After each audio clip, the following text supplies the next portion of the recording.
New this morning, there are no structural firefighters on Standing Rock Sioux Nation. That means if there's a fire in a building, there's no one there to put it out. And those who live on the tribal lands could be forced to put those fires out themselves, which could lead to injuries and even deaths.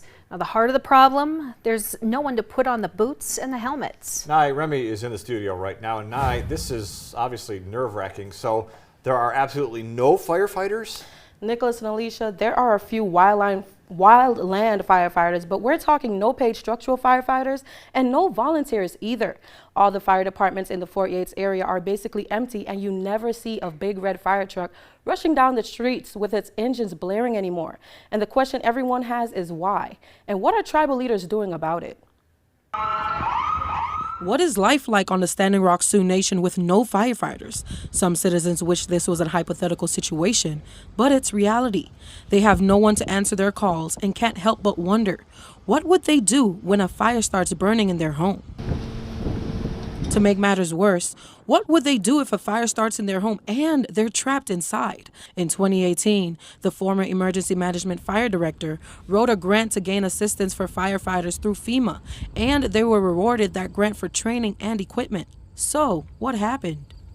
So there was a group of community members that were trained, Firefighter 1, and got through the training and started responding, and just for whatever reason, it just kind of disbanded eventually. I think it may have been just that there was no management in place, so to speak.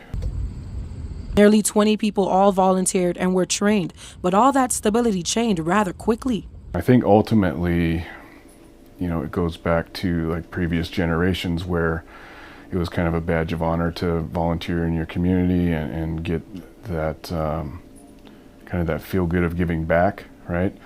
And that generation is retiring on, and it's affected ultimately all those volunteer type of organizations. According to Martin and a few citizens, there were a few times when a fire actually occurred and there was no one to put it out. So just as a matter of fact, 2 weeks ago on Sunday, there was a fire down in one of our districts, and it was like a kind of an apartment type building, multifamily building.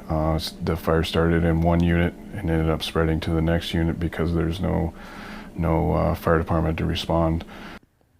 The next step, Patrick tells me their plan moving forward is to provide those volunteer positions paid stipends or hourly pay for the position instead. Nicholas and Alicia. Then, of course, the next question is what after that? Right. Exactly. Right. Yeah, it's a dire situation, definitely. And like we've talked, we have shortages of EMTs in so many communities as well. So it seems, the volunteer positions like that, especially like you said, when you have these individuals putting their lives on the line, it's tough. So yeah, wish Most them definitely. the best in remedying that situation. That's right. Thank you, Nye. Yes, thank you very much.